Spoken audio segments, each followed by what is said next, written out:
But remember, ossification does not happen in a 100-year-old man. Okay? It happens in like 5, 10 years old, 20 years old. Some textbook says no, Amir, that's not in 20. But anyhow, what makes it? Here, osteoblast, it builds bone, is that right? Build bone. This one breaks bone. And breaks, I use the term break because it's easier. Break bone. It does not actually, you know what I'm talking about. It does not happen. Yeah, that does not happen. Did I? I did not. No, you did. I did. Thank you. So I can drink coffee. Salute. Yes, I'm ready. Yes. Can you diagram out muscle contraction? Muscle contraction, yeah. That one is a little bit involved. So I'm glad you asked that.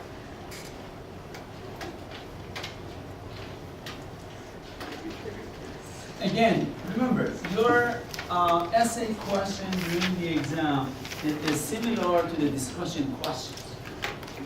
If I say there is blood in the muscle, please don't try to cure it. Please don't go beyond what is in your lecture notes. Whatever is in your lecture notes, that's what I'm looking for. Okay? So try to answer them based on your lecture notes. Muscle contraction. So you have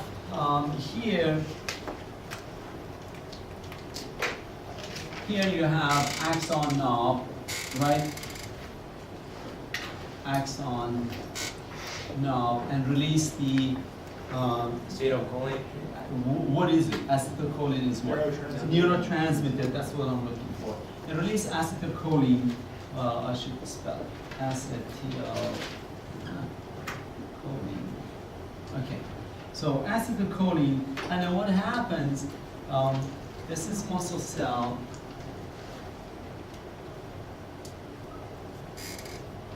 Right, and then you know, ACH. These guys sit here.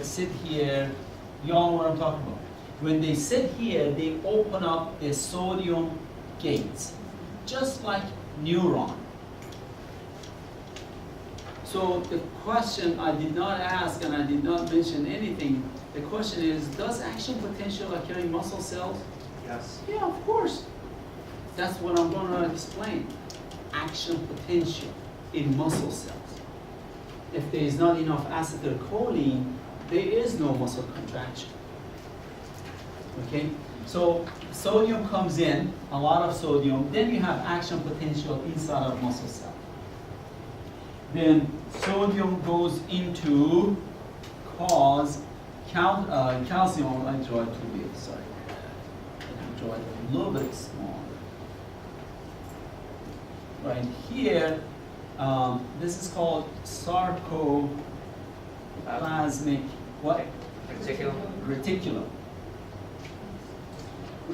It's a smooth ER. You remember that? Smooth ER?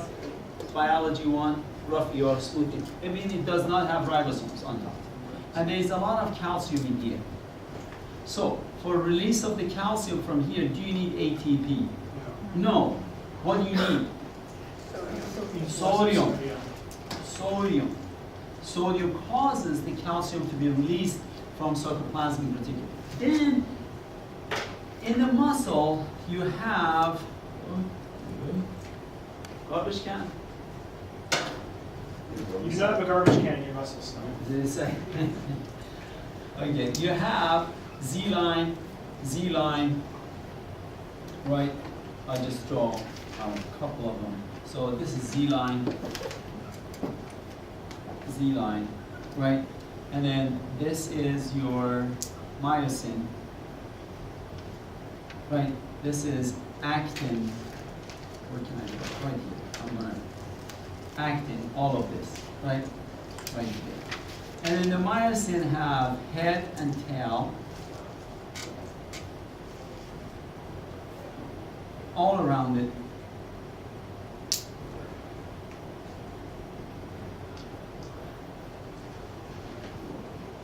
Am I making some sense so far?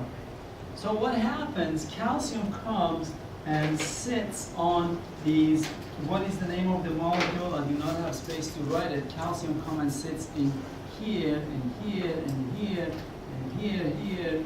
So what is it? What is the name of the protein molecules they sit in actin? It's called what? Troponin. Troponin complex. Troponin complex. I'm sorry, I'm writing them small. So actin sits here. And when actin sits there, huh? Calcium. Calcium, yes, I'm sorry, what did I say? Actin. Yeah, calcium sits on the troponin complex on actin molecules, on the actin or thin filament. They call this thin filament or actin. Okay, so what happens when the calcium sits? Calcium sits on the actin. Actin changes its shape. All it does, it just switches a little bit. When it switches like that, then the head of the myosin attaches to the actin. So these heads will attach here. This head is not attaching anything. That head attaches here, and that head attaches here. And then, when they attach, they let it go, but they cock, like you cock a gun. You know, that's, if you read textbooks, some textbooks, they use that analogy. So they let it go, and they move it, and they let it go, and they attach here. I better start from this. So the head attaches here, the head of the myosin. This is the tail of the myosin. This is the actin. The head of myosin attaches here. Then move it a little bit, release, attach here, move it a little bit. Do I make sense, everybody? Release, attach, move a little bit again.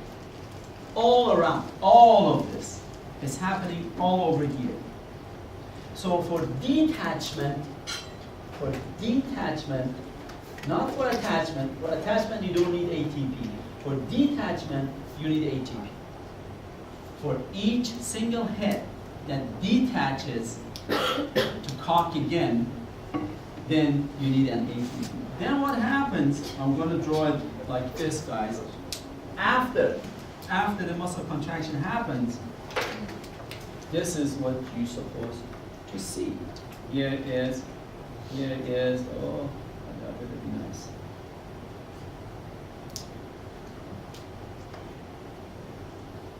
Right here, the head of the myosin, right, you all know what I'm talking about. So I'm drawing it, not patiently. Right here, so compare this one to that one. Remember, this space right here from, if this is myosin here, right? So from here to here is called what? I-band or A-band? Yes. Which, and both? No, not both. What is it? It's called I-band. From here, right here, to all the way to here is called what? A-band. And there is a reason they call it I or B. And then right here, where there is only myosin, is called what? H-band. H-zone. So what happens when you have this, remember you have another myosin here, another Z line here, this is a contracted muscle.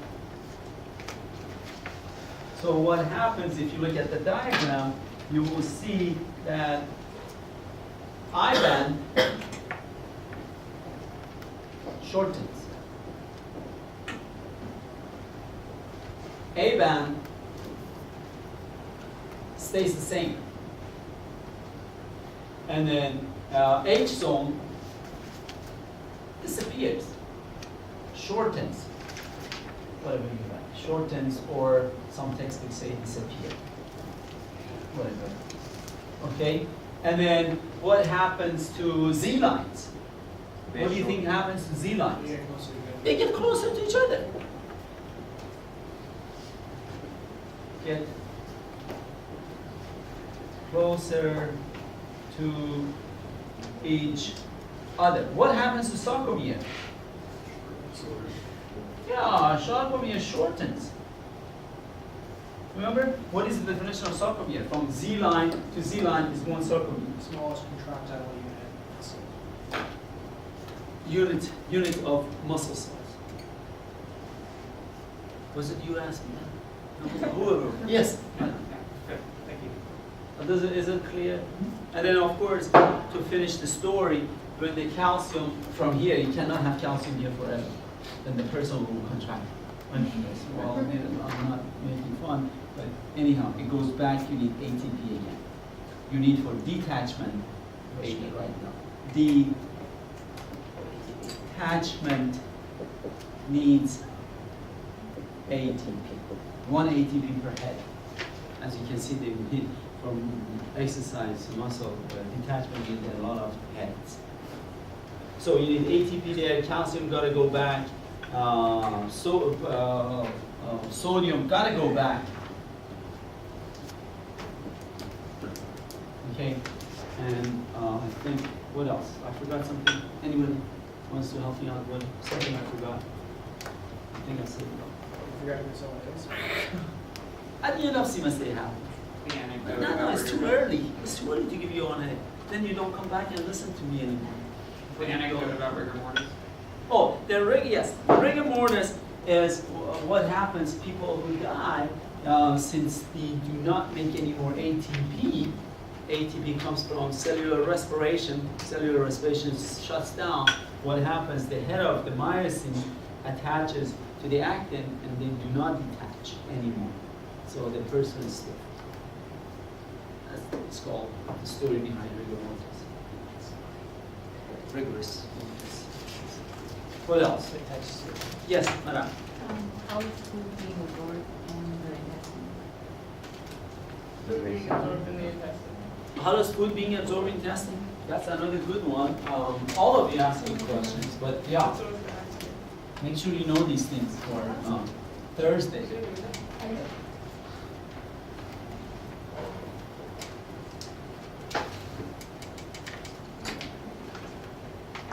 Whatever you're studying for these guys, whatever material you're doing here, it some way or somehow it comes back to you during semester. That's why you're not just learning a short course of anatomy, physiology, histology, whatever. It comes back. We'll come back to this. And you remember I talked about this at the beginning of semester. You see it in clams, you see it in arthropods. You know, I talked about it at the beginning of semester, almost same thing. So I referred to some of these throughout the semester. Throughout the semester, I will refer to them. So make sure you know that. Okay, absorption of food. You have right here is your small intestine. What are the name of these structures? Yeah, your villus, singular, villi, plural. Now what happens on the columnar epithelial tissue, right? These are like a column, right? And then you have the cells are elongated. I'm drawing it out of proportion. You guys know what I'm talking about. And right here is a brush border. The cell membrane folds back and forth a little bit. On the brush border of here, you have a few enzymes that you should know. One of them is sucrase. They're not in any order. Ace at the end of the word. Enzyme.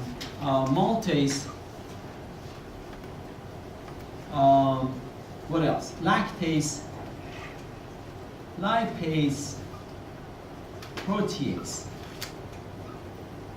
These are on the brush border. And what happens, sucrase, it breaks down sucrose to glucose and fructose. You remember that? Maltose breaks down to glucose and glucose. Lactose breaks down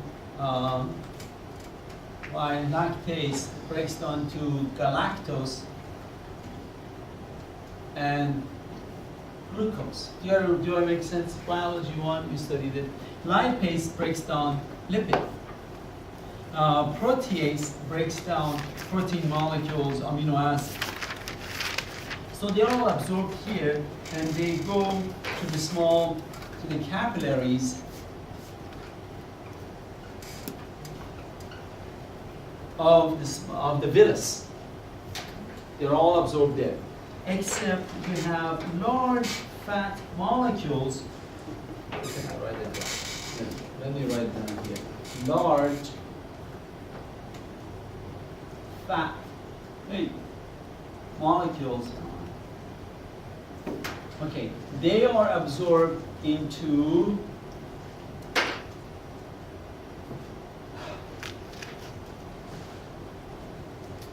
lacteal. Right? They go to the lacteal. And from lacteal, it goes into your lymphatic system.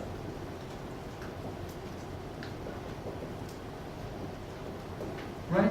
Do that make sense? And then these guys, they take up glucose, fructose, galactose, all of this. Take a guess where do they take it? And they're fat molecules. Huh? Liver. Amino acids. Remember that? Protein breaks down to amino acids. All of that end up into liver. Now drink on Saturday night and Sunday. And you're ruining your liver, right? Or middle of the week. This one is for Amir. Is that right? We talked about this, is that right? Yeah, so from the lymphatic system, it goes through the Aisha, you drink? I thought you don't never drink. No, no. What did you say? I'm trying to figure out your question. Oh, I thought you said the alcohol that you goes to the lymphatic system. No. No, Yeah, because you ended yeah, up. drink coffee or water, but don't drink coffee. I don't drink, but Well, you drink soda or you drink juice. I'll drink soda. Right, okay, great. No, but yes, lacteal goes to your lymphatic system. They're large fat molecules. And that's it? That's it. Okay. The small and medium fat molecules, you haven't taken, if you took nutrition, then you know what I'm talking about. You haven't, don't worry about it. You should take it. Then they end up into the, again, goes to liver. The capillaries from the intestine go to the liver. Right. The capillaries from your intestine takes all of the food you eat, goes to liver first. And liver decides who goes where, what. Remember, you guys, I didn't harp on liver a lot more. Can you live without your brain? Are you a living organism without your brain? Some politicians seem to live that brain. Yeah, beside that. But if you're brain dead, the doctor says the time of death is 1:32 p.m. September 11, whatever, 2018. Without your heart, can you live without your heart? Again, I'm not talking about putting you in machines and so forth and so on. Can you live without your heart? No. Can you live without your liver? No. Can you live without one of your kidneys? Or both of them? No, without both. Yes. Without both of them, you put them on dialysis. They put you on dialysis. Can you live without one of your arms? Yeah. Without one eye? Yeah. You could. So liver is a vital, they call it vital organ. If you're drinking, I don't know, whatever you do, you're the king of your own kingdom. Fine, I'm done. Yes, next question. Ruben, you had a question a long time ago. No, I think that, what happens when the muscles stay, resting? When they're not contracted? Yeah, the head of the myosin is not attached to the actin. Okay. Just like that. Huh? Intelligence. Any other question that I need to know for the exam? I need to know, not you guys. You guys don't. I said, yes, sir. Action potential? You want to go over action potential? Yeah. Okay, you remember, you guys, when I was, again, I'm being videotaped and somebody can abuse it later on in my life. When I was in Minnesota, of course, I was young, and I hope you're not like that. I studied for 70. I said, if I get C in the course, I'm happy. I'm getting my degree from my parents. What the heck? All they want is a C that I pass, I graduate after 4 years. So I studied for 70, and in the exam I got 20, 30. It was horrible. I told morning lab, it was horrible. But when I went to Kentucky, I studied for myself. I really, really wanted to learn the material, but I didn't know how. It was difficult. But anyhow, I learned. Action potential. So if somebody wants to explain action potential, if I ask you explain action potential, you should mention resting potential. So this starts with resting potential. So resting potential, you have axon right here, is axon. And outside of the axon, you have a lot of sodium. Inside, you have potassium. And both of them are positive charge, right? Both of them are positive charge. However, if I attach, which I didn't have the PowerPoint for it, if I have a voltmeter, this is voltmeter, and I have one electrode outside and one electrode, one tip of it, you know what I'm saying, one inside of it, right? And I'm measuring the voltage here, I see minus 40 millivolt. Do I make sense? How could that be? There's a lot of sodium outside, but how come it shows the voltmeter? I'm talking about resting potential. How come the voltmeter shows, when I attach this to the voltmeter, they do it with the neuron of octopus a lot. They have huge neurons. So it shows minus 40 millivolts. Because right here, inside of neuron, you have a lot of negatively charged molecules, protein molecules, and some chlorine, you have some, so inside is more negatively charged than outside. Do I make sense so far? Then you poke the neuron, you put a needle into it. Do I make sense? That needle, what happens, stimulates the neuron, and then I'm going to draw it here now. Then you have action potential here now.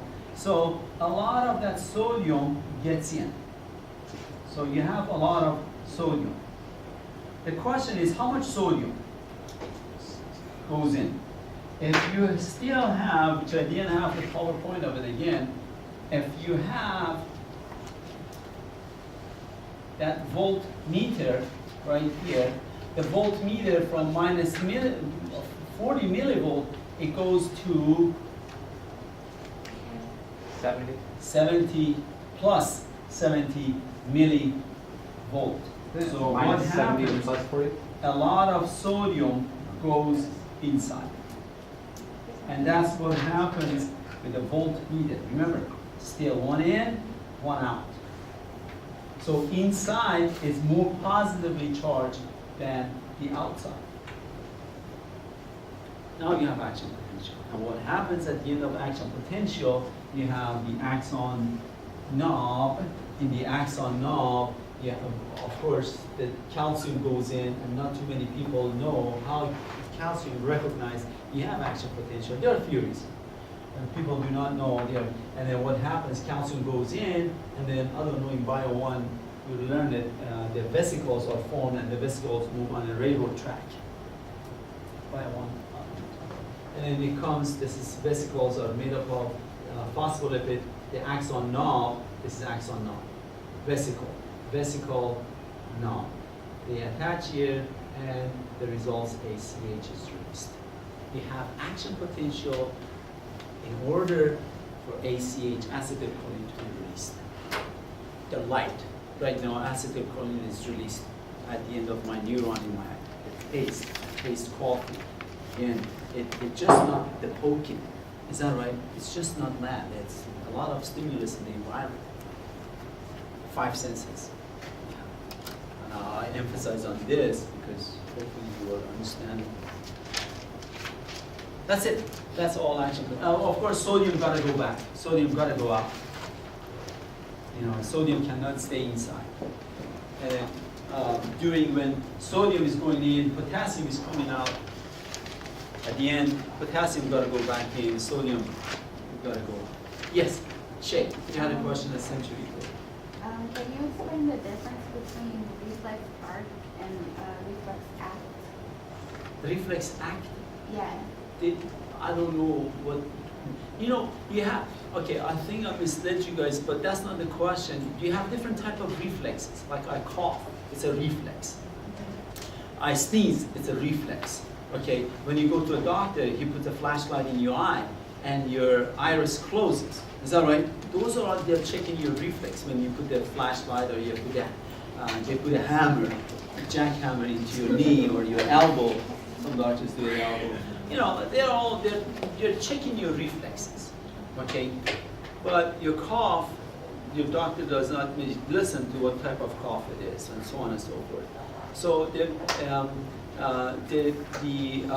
reflex arc is the one that the information does not go to the brain. You put your hand on this hot stove, you quickly, or something sharp, you quickly remove your hand. Okay, what happens? The stimulus, remember, stimulus, right? Stimulus, all of that, it goes into the spinal cord, and from spinal cord back to the muscle, and say, move it.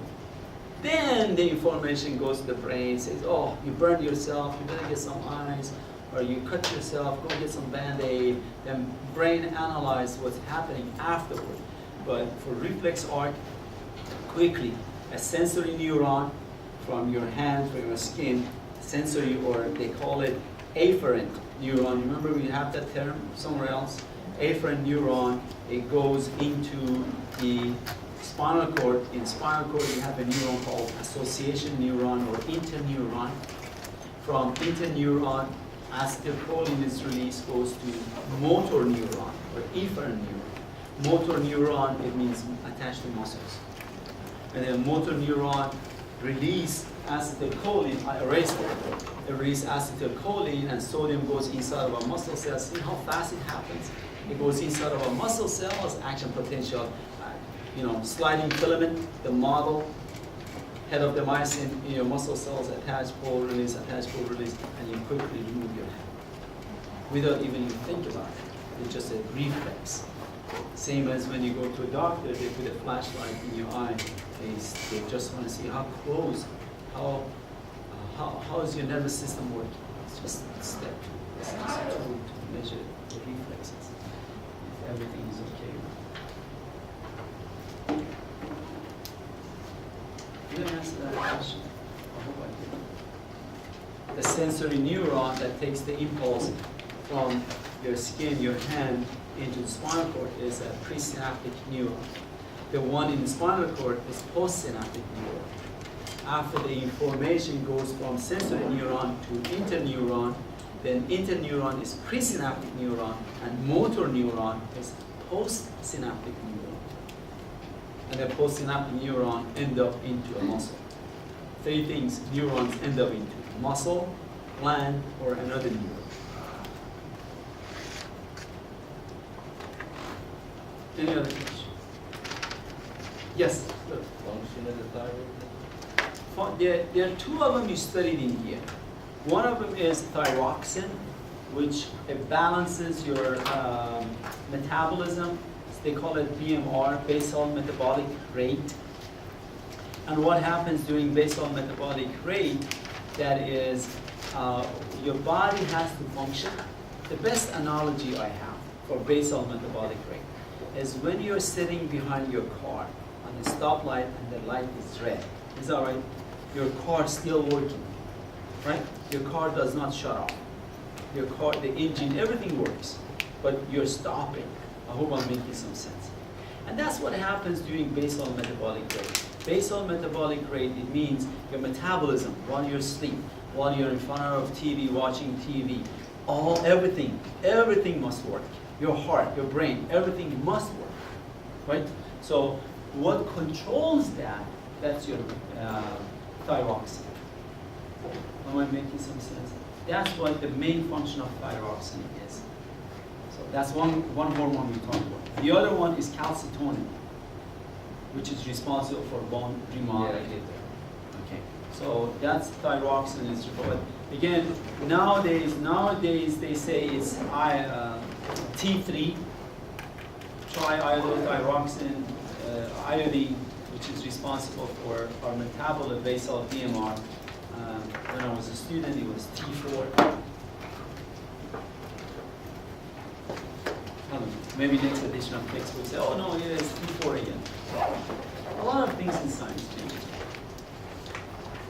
Any other questions? Yes? I understand the pressure of breathing in and exhaling. So like, Right. Okay, so let's go over that.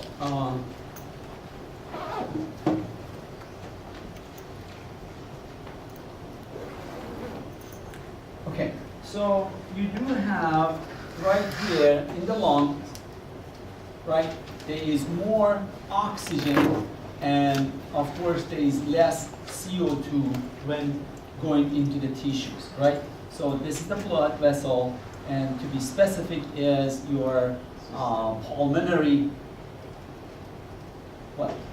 pulmonary, going back to the heart, pulmonary vein, right? Taking oxygenated blood, taking O2 more and CO2 less, right? Am I following what I'm talking? You just take an inhale, right? This is during inhalation. Then it goes to the heart, of course. Heart pumps it to the body, right? Do that make sense? And in the body, the cells of your body, liver cells, muscle cells, all of the cells of your body release what? CO2.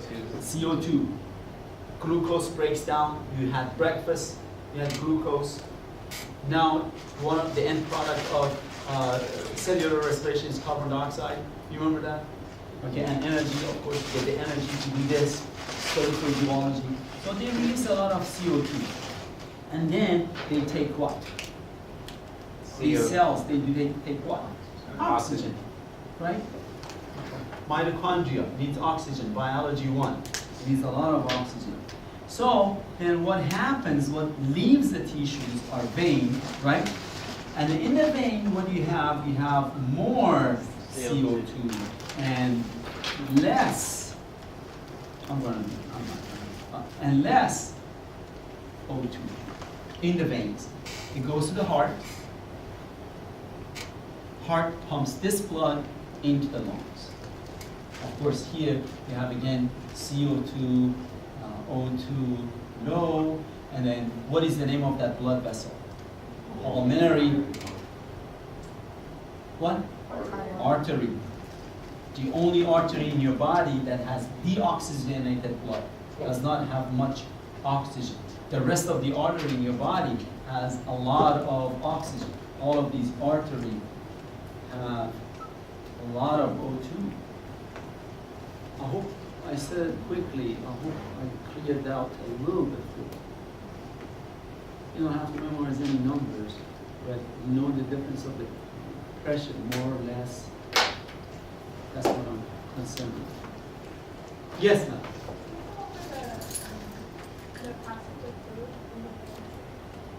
Food goes from your mouth to esophagus, from esophagus to cardiac sphincter.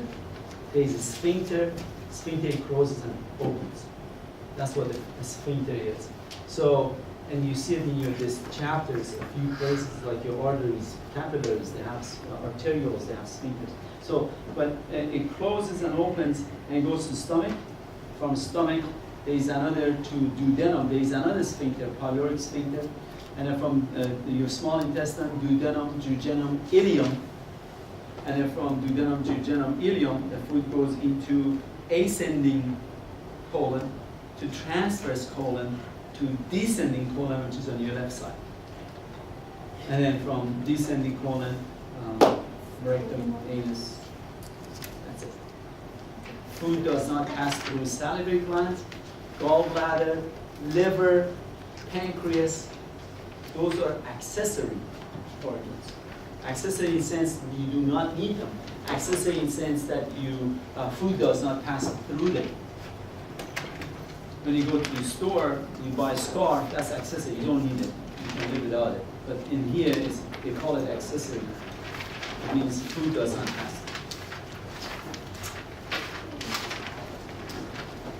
Any other questions? Okay, you can go, let's go to the lab, and then you can ask questions in the lab too. In the lab, lab anytime throughout the semester, you can ask, Tony, can you tell me something? In the lab, you can ask anytime. You can ask lecture questions.